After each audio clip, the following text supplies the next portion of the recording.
السلام عليكم ورحمة الله وبركاته. الحمد لله نحمده ونستعينه ونستغفره ونعوذ بالله من شرور أنفسنا ومن سيئات أعمالنا. من يهده الله فلا مضل له ومن يضلله فلا هادي له. وأشهد أن لا إله إلا الله وحده لا شريك له وأشهد أن محمدًا عبده ورسوله. أما بعد فإن خير الحديث كتاب الله وخير الهدي هدي محمد صلى الله عليه وسلم وشر الأمور محدثاتها وكل محدثة بدعة وكل بدعة ضلالة وكل ضلالة في النار. فأعوذ بالله من الشيطان الرجيم. بسم الله الرحمن الرحيم. وإذ قال لقمان لابنه وهو يعظه يا بني لا تشرك بالله إن الشرك لظلم عظيم. وقال النبي صلى الله عليه وسلم: من مات يشرك بالله شيئا دخل النار ومن مات لا يشرك بالله شيئا دخل الجنة. शोर है हो गए दुनिया से मुसलमान अबूद, हम ये कहते हैं कि थे भी कहीं मुस्लिम मौजूद। वज़ा में तुम हो नसारा तो तमद्दुन में हुनूद, ये मुसलमान हैं जिन्हें देख के शर्माए यहूद।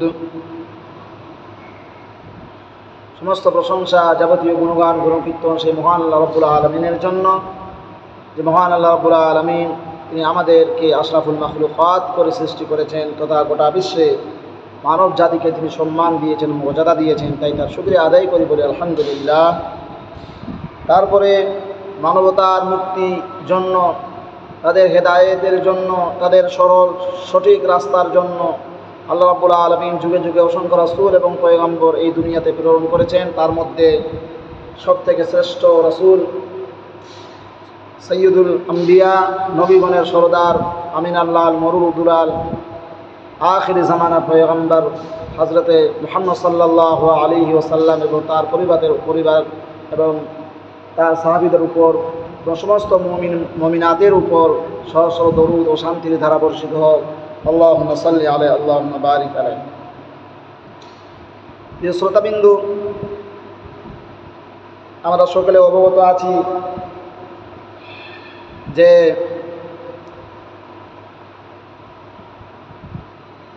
এই মাসে বা এই দিনগুলো আমাদের হিন্দু ভাইদের সবথেকে বড় অনুষ্ঠান দুর্গাপুজো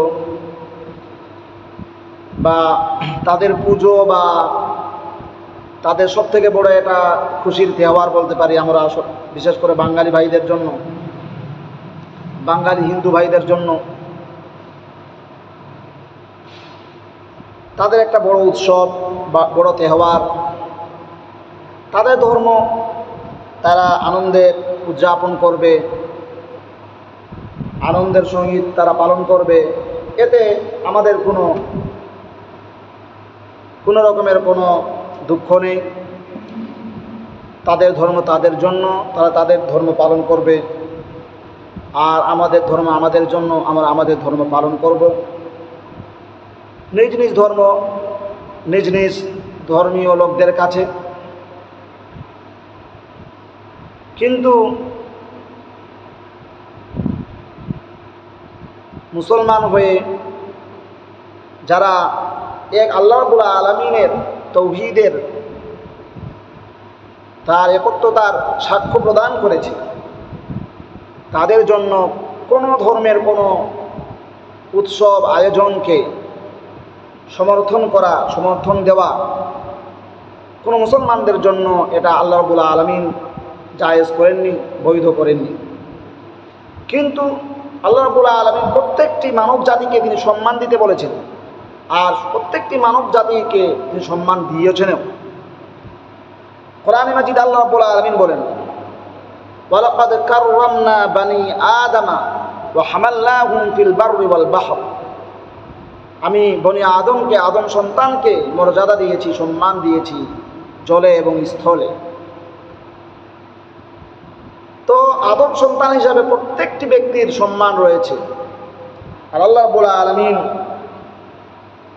এবং তার প্রিয় নবী জনাব মুহাম্মদুর রাসূলুল্লাহ সাল্লাম কোনো ধর্মকে কটাক্ষ করতে, ছোট বলতে, গালিগুলোজ করতে, অসম্মান করতে কঠোরভাবে হাদিসে নিষিদ্ধ করেছেন। যে বা যারা যেই ধর্মই পালন করুক, কারো উপর কোনো জোর জবস্তি নাই, কোনো রকমের কোনো ফোর্স কাউকে জোর জবস্তি করে কোনো ধর্মে দীক্ষিত করা যাবে না, বা কাউকে কোনো ধর্ম পালন করতে না দেওয়ায় তার উপর অত্যাচার করা যাবে না। এটা ইসলামের শিক্ষা নয়, এটা ইসলামের শিষ্টাচার নয়। ইসলাম এটাকে কখনো সমর্থন করে না। কেউ বা কোনো দেশ বা কোনো মানুষ যদি এটা করে তাহলে তার ব্যক্তিগত ব্যাপার, কিন্তু ইসলাম এটাকে কখনোই সমর্থন দেয়নি, করে না, করবে না। কিয়ামত পর্যন্ত আইন বিধান দিয়ে দেওয়া হয়েছে। লা ইকরাহা ফিদ্দীন, দিনের মধ্যে কোনো রকমের কোনো বাড়াবাড়ি নেই। আর আল্লাহ রাব্বুল আলামিন বলেছেন, লাকুম দীনুকুম ওয়ালিয়া দীন, তোমাদের ধর্ম তোমাদের জন্য, আমাদের ধর্ম আমাদের জন্য। হিন্দু ভাইরা তাদের অনেক তেহবার রয়েছে, বছরের বেশিরভাগে মাসেই তাদের যে কোনো প্রোগ্রাম, যে কোনো উৎসব বা তেহবার, ধর্মীয় তেহবার তাদের হয়ে থাকে।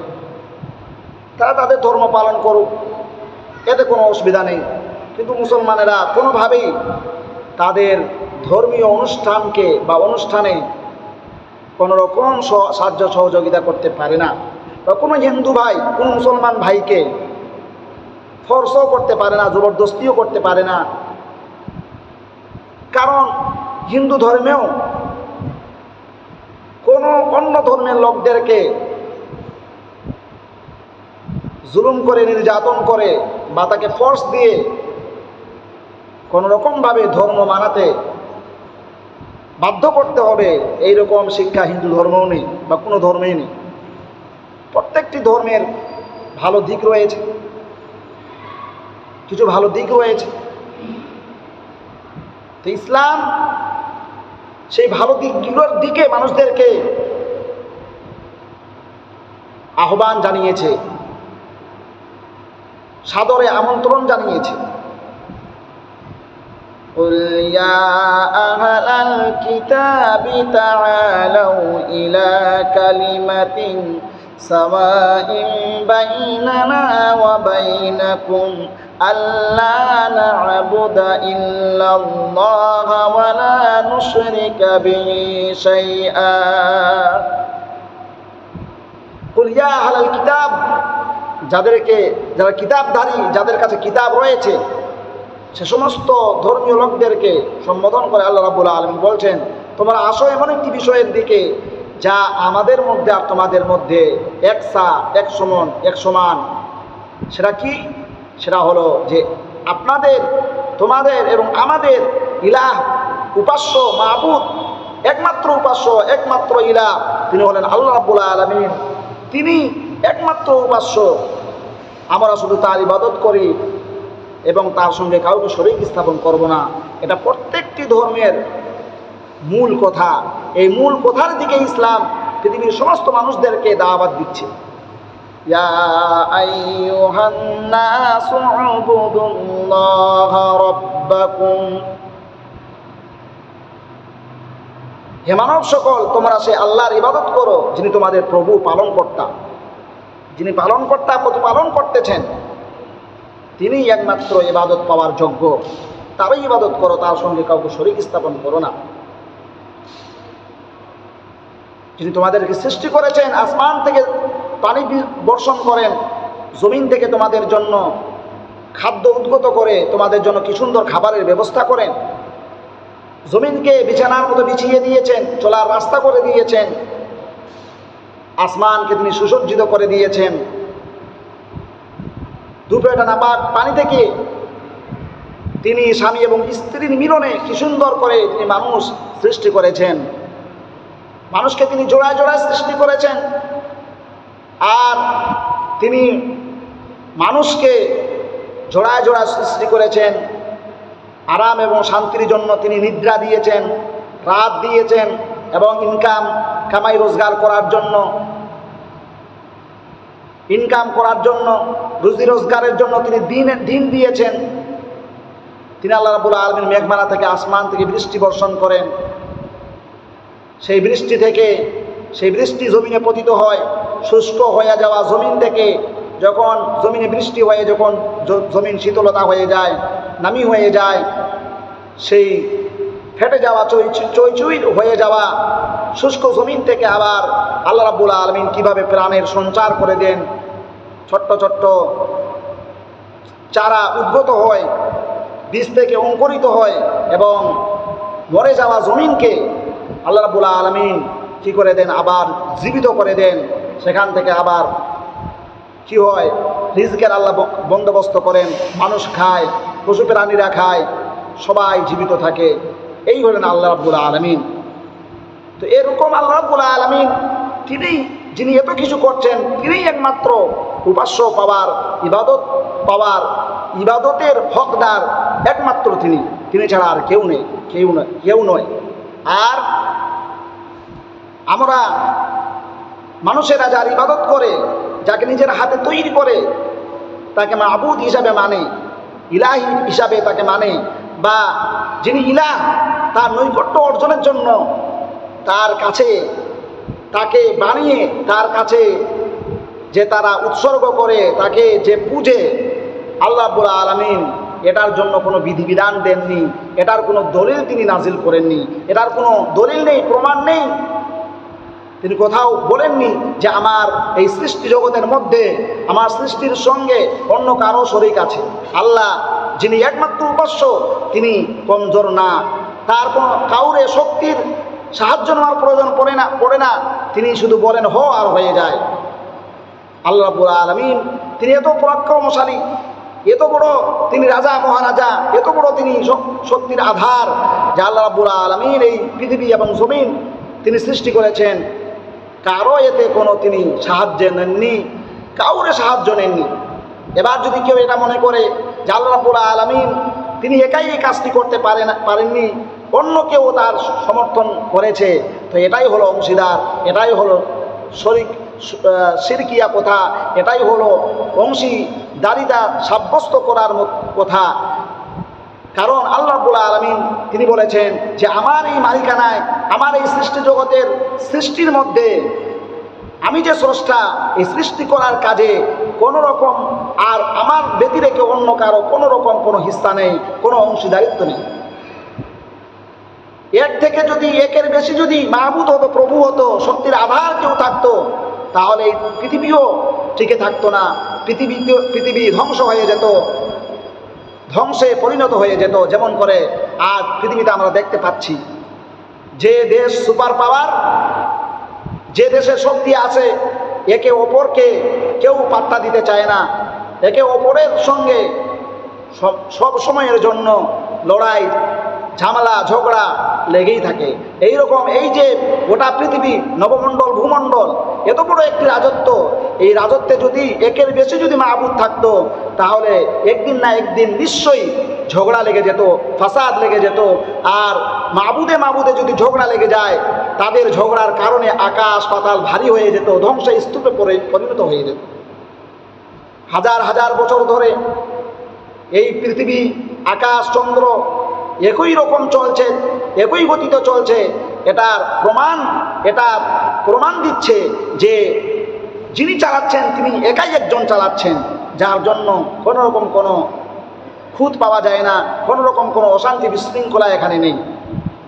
আমার বন্ধুগণ, শিরক, আল্লাহর সঙ্গে শিরক করা, অংশীদার সাব্যস্ত করা পৃথিবীর মধ্যে সব থেকে বড় জঘন্যতম অপরাধ, জঘন্যতম পাপ, জঘন্যতম অন্যায়, জঘন্যতম অত্যাচার। মানুষ যত কিছু অত্যাচার করে তার মধ্যে সব থেকে বড় অত্যাচার হলো কি করা? শিরক করা। শিরক করা, এই শিরক থেকে আমাদেরকে বাঁচতে হবে, অংশীদারি সাব্যস্ত করা থেকে আমাদেরকে বাঁচতে হবে। শিরকের মূলত অনেক ভাগ রয়েছে, তার মধ্যে মেন দুইটো ভাগ, একটা হলো শিরকে আকবার আর একটা হলো শিরকে আসগার। এই শিরকে আকবারও আবার কয়েকটি ভাগ রয়েছে, যেমন কথার মধ্যে শিরক হতে পারে, কাজের মধ্যে শিরক হতে পারে, তারপরে কর্মের মধ্যে শিরক হতে পারে, বিশ্বাসে শিরক হতে পারে। এইরকম করে শিরকের ভাগ রয়েছে। আমার বন্ধুগণ, এই সব শিরক থেকে আমাদেরকে বাঁচতে হবে, এই শিরক থেকে বাঁচতে হবে। শিরক থেকে না বাঁচতে পারলে পরে আল্লাহ রাব্বুল আলামিন কোনোদিন আমাদেরকে ক্ষমা করবেন না। কোরআনে কারীমে আল্লাহ রাব্বুল আলামিন একজন খুব জ্ঞানী ব্যক্তি, লোকমানে হাকিম যাকে বলা হয়, এবং এই সূরা লোকমান নামে কোরআনে একটি সূরা রয়েছে। তার সূক্ষ্ম জ্ঞান এবং বুদ্ধিমত্তার জন্য আল্লাহ রাব্বুল আলামিন তাকে শুকরকারী বান্দা হিসাবে উল্লেখ করেছেন আর বলেছেন তিনি খুব সূক্ষ্ম জ্ঞানীর অধিকারী ছিলেন। সেই লোকমান হাকিম তিনি তার ছেলেকে 9টি নসিহত করেছেন কোরআন মাজিদে, সেই সূরা লোকমানে। তার মধ্যে একটা যে সবথেকে একটা বড় গুরুত্বপূর্ণ যে উপদেশ, সেটা হলো কি, এই শিরকের ব্যাপারে, শিরকের ভয়াবহতা ব্যাপারে নিজের সন্তানকে তিনি কি করেছেন? নসিহত করেছেন যে, হে আমার কলিজার টুকরা সন্তান, তুমি আল্লাহর সঙ্গে কাউকে শিরক করো না। কোরআনে কথাটা এইভাবে এসেছে, وَإِذْ قَالَ لُقْمَانُ لِابْنِهِ وَهُوَ يَعِظُهُ يَا بُنَيَّ لَا تُشْرِكْ بِاللَّهِ إِنَّ الشِّرْكَ لَظُلْمٌ عَظِيمٌ। আর যখন লোকমান হাকিম তার ছেলেকে উপদেশ দিয়ে বললেন, হে আমার আদরের সন্তান, হে আমার নয়নের পুতলা, হে আমার বৎস, তুমি আল্লাহর সাথে শিরক করো না, শরীক করো না, অংশীদার সাব্যস্ত করো না। নিশ্চয় শিরক, অংশীদার সাব্যস্ত করা সবচেয়ে বড় অপরাধ, সবচেয়ে বড় গুনাহ।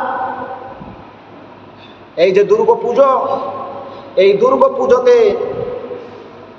আমরা মুসলমানেরা তো দুর্গাকে পুজো করতে যাব না, কিন্তু তারপরও আমরা অনেক বড় ধরনের পাপ করে ফেলি, অনেক বড় আমাদের গুনাহ হয়ে থাকে। এই দুর্গাপুজোকে কেন্দ্র করে কেউ যদি কোনো দোকানে, বাজারে, মলে বা কোনো রকমভাবে দুর্গাপুজোকে কেন্দ্র করে যদি সাবসিডি দেয়, কম দামে যদি কোনো বেচে, কাপড় হতে পারে, যে কোনো জিনিস হতে পারে, ছাড় দেয়, এই ছাড় দেওয়া বিষয় বস্তুটিকে যদি সেটা কোনো উৎসব, হিন্দু কোনো ধর্মীয় যদি উৎসবকে কেন্দ্র করে হয়, সেটা দুর্গাপুজো হোক, কালী পুজো হোক, বা ইহুদিদের কোনো অনুষ্ঠান হোক, খ্রিস্টানদের কোনো অনুষ্ঠান হোক, বা যে কোনো জৈনদের হোক, আর যাদেরই হোক না কেন, যদি কোনো এইরকম ধর্মীয় তেওহারকে কেন্দ্র করে যদি কোনো সাবসিডি দেয়, অফার দেয়, তাহলে মুসলমানদের জন্য সেই দেবীর নামে, বেদির নামে, সেই মূর্তির নামে সাবসিডি দেওয়া বস্তুকে ক্রয় করা যাবে না। এটা হারাম, হারাম, শিরক হয়ে যাবে। আজকাল মুসলমানেরা তো তারা অশিক্ষিত হয়ে গেছে, মূর্খ হয়ে গেছে, আল্লাহ থেকে অসচেতন হয়ে গেছে, শরীয়ত থেকে অসচেতন, গাফেল।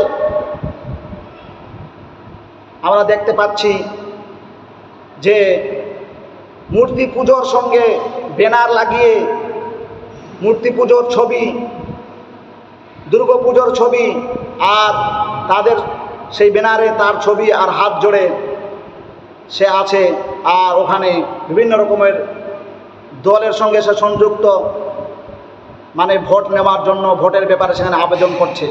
এটাও মারাত্মক ধরনের, এটা বড় গুনাহ। যে বা যারা এটা করে অবিলম্বে তাদেরকে আল্লাহর কাছে তওবা ইস্তেগফার করতে হবে। যদি জানা না থাকে তাহলে তওবা ইস্তেগফার করে চিরদিনের জন্য এগুলো বিষয় থেকে আমাদেরকে বাঁচতে হবে। এভাবে করে কোনো রকমভাবে এভাবে সাহায্য সহযোগিতা নেওয়া যাবে না, কোনো রকমভাবে এরকম কাজ করা যাবে না। শিরক এটা করা যাবে না। প্রসাদ যেটা বেদির নামে, মূর্তির নামে যে প্রসাদ চড়ানো হয়, সেই প্রসাদ খাওয়া যাবে না। নৌজওয়ানরা, যুবকেরা বা কলেজে, স্কুলে, ভার্সিটিতে, ইউনিভার্সিটিতে বা কোথাও কাজ করে হিন্দুদের সঙ্গে, তাদের সঙ্গে ওঠা বসা, বন্ধুত্বের সম্পর্ক রক্ষা করতে গিয়ে বিসমিল্লাহ বলে খেয়ে নিচ্ছে। আজ আপনি এটা বিসমিল্লাহ বলে খেয়ে নিলেন, কাল আপনি বিসমিল্লাহ বলে নেশা খেয়ে নিলেন, জিনা করবেন, মানুষ হত্যা করবেন, সেটাও কি আপনার জন্য জায়েজ হবে? না। হুররিমাত আলাইকুমুল মাইতাতু ওয়াদ-দামু ওয়া লাহমুল খিনজির ওয়া মা উহিল্লা লিগাইরিল্লাহি বিহি। হারাম করে দেওয়া হয়েছে মুর্দাকে, তারপরে শুকরের মাংসকে, তারপরে আল্লাহর নাম বাদ দিয়ে গায়রুল্লাহর নামে যেসব বস্তু উৎসর্গিত করা হয়, সেসব বস্তুকে আমাদের জন্য হারাম করা হয়েছে। আমার বন্ধুগণ, হারাম শুধু না, শিরক হয়ে যাবে এটা।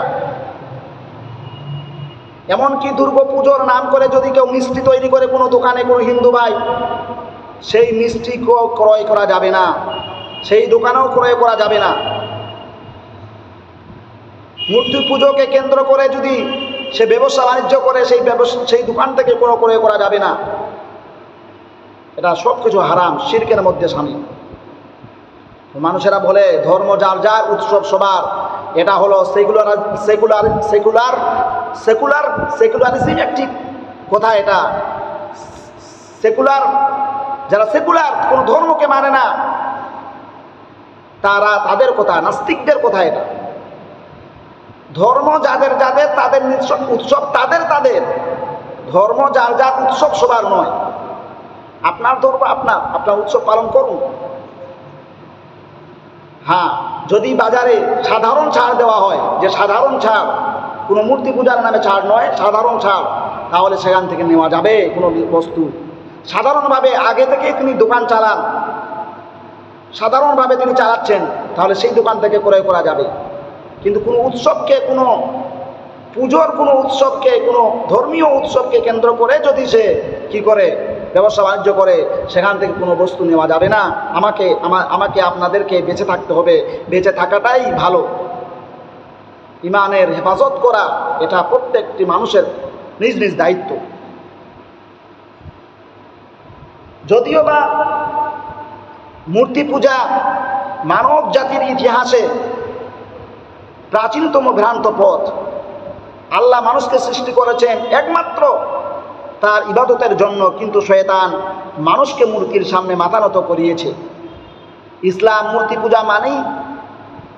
মূর্তি পূজা মানেই হলো শিরক, অংশীদার করা। আর অংশীদার করলে কি হবে? সব থেকে বড় পাপ হবে, যা আল্লাহ রাব্বুল আলামিন কোরআন মাজিদের মধ্যে বলেছেন। ইসলাম হলো একমাত্র তাওহীদ ভিত্তিক ধর্ম। এর মূল আকীদা হলো আল্লাহ এক, তার কোনো শরীক নেই, অংশীদার নেই। আল্লাহর সাথে কাউকে অংশীদার করা বা তার সঙ্গে শরীক করা, কাউকে শরীক করা বা তার ইবাদতে অন্য কাউকে অংশীদার বানানোকে বলা হয় শিরক। আরবি শব্দ শিরক হলো এমন এক গুনাহ যা আল্লাহ কখনো ক্ষমা করবেন না, যদিও তওবা ছাড়া মৃত্যু হয়। তাহলে শিরক কেমন ধরনের অপরাধ? যে এমন ধরনের অপরাধ যেটাকে আল্লাহ ক্ষমা করবেন না। শিরক করলে সমস্ত আমল নষ্ট করে দেওয়া হয়, যা মানুষকে স্থায়ীভাবে জাহান্নামে নিক্ষেপ করে। একজন মুসলমান যদি মূর্তি পূজা করে বা শিরকের কাজে জড়ায়, তার ঈমান ধ্বংস হয়ে যায়। তাহলে মুসলমানের ঈমানের ক্ষতি হয়। প্রথম কি ক্ষতি? এক, তাওহীদের ভিত্তি ভেঙে যায়। 2, আল্লাহর একত্ব অস্বীকার হয়। 3, সব নেক আমল বাতিল হয়ে যায়। 4, জাহান্নাম চিরস্থায়ী গন্তব্য হয়ে যায়। 5, আল্লাহর রহমত ও বরকত থেকে বঞ্চিত হয়। এই জন্য শিরক ইসলামের দৃষ্টিতে সবচেয়ে ভয়াবহ আযাব, ভয়াবহ অপরাধ।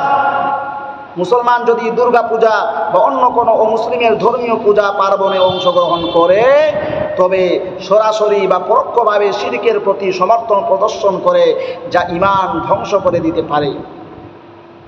তাহলে শিরকের ক্ষতি কি?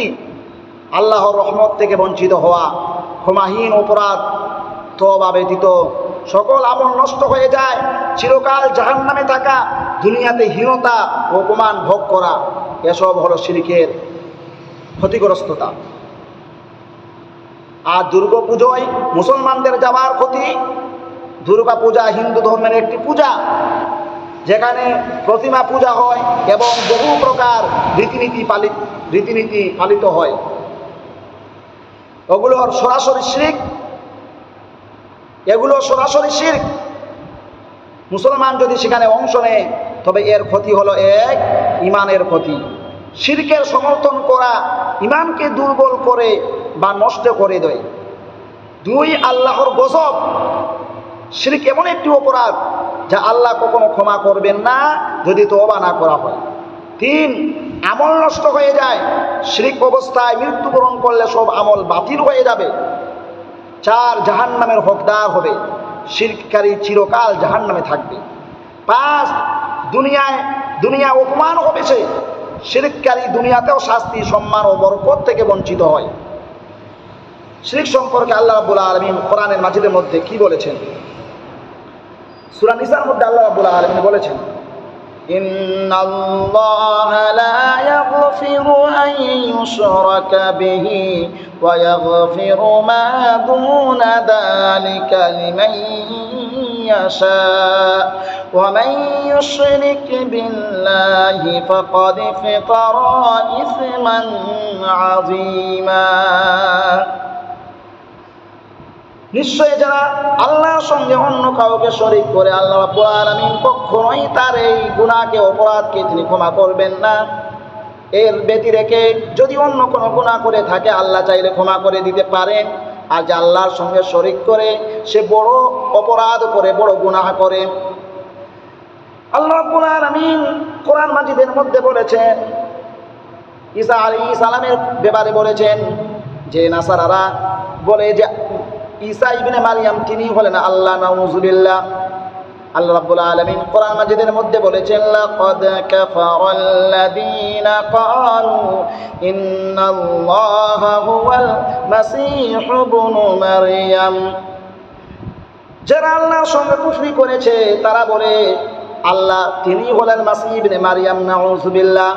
وقال المسيح يا بني إسرائيل। আর মাসীহ আলাইহিস সালাম, ঈসা আলাইহিস সালাম তিনি বলেন, হে বানি ইসরাইল, হে বানি ইসরাইলের সন্তানেরা, উ'বুদুল্লাহা রাব্বি ওয়া রাব্বাকুম, তোমরা আল্লাহর ইবাদত করো, যিনি আমার প্রভু এবং তোমাদের প্রভু।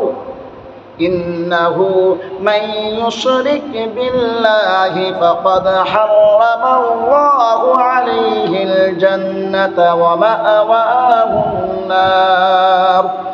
নিশ্চয়ই যারা আল্লাহর সঙ্গে শরীক স্থাপন করে, আল্লাহ রাব্বুল আলামিন তাদের জন্য জান্নাতকে তিনি হারাম করে দিবেন, হারাম করে দিয়েছেন। আর তাদের ঠিকানা হবে জাহান্নাম। ওয়া মা লিয-যালিমিনা মিন আনসার। আর জাহান্নামে যে চলে যাবে, সেই জালিমদের জন্য, সেই জালিমের জন্য কোনো সাহায্যকারী নেই, কেউ তাকে সাহায্য করতে পারবে না। এই জন্য আল্লাহ রাব্বুল আলামিন কোরআনে মাজিদের মধ্যে বলেছেন যে ঈমানদার তো তারাই, তৌহিদবাদী হলো তারাই, আল্লাহ বিশ্বাসী হলো তারাই, যারা ঈমান আনার পর তাদের ঈমানকে জুলমের সঙ্গে সংমিশ্রিত করে না, শরীক করে না, আল্লাহর সঙ্গে অন্য কাউকে শরীক স্থাপন করে না। তারাই শান্তির উপর রয়েছে, শান্তির উপর প্রতিষ্ঠিত রয়েছে এবং তারাই হেদায়েতের উপর প্রতিষ্ঠিত রয়েছে। আল্লাহ রাব্বুল আলামিন বলেছেন, আল্লাযীনা আমানু ওয়া লাম ইয়ালবিসু ঈমানাহুম বিযুলমিন উলাইকা লাহুমুল আমনু ওয়া হুম মুহতাদুন। তাহলে তৌহিদবাদী যারা, তারা কখনোই তাদের ঈমানকে, তাহলে তৌহিদকে শিরিক দিয়ে তাগুতের সঙ্গে তারা কোনোদিন আপোষ করে না। কোনো আপোষ নেই তাওহীদের শিরিক, তাওহীদবাদীদের শিরকের সঙ্গে কোনো রকম কোনো আপোষ নেই। প্রিয় নবী জনাব মুহাম্মদুর রাসূলুল্লাহ সাল্লাল্লাহু আলাইহি ওয়াসাল্লাম যখন তিনি নবুয়ত পেলেন, নবী হয়ে গেলেন, আর মক্কার মধ্যে যখন তিনি আল্লাহর একত্ববাদের যখন দাওয়াত দিতে লাগলেন, তাওহীদের দাওয়াত দিতে লাগলেন,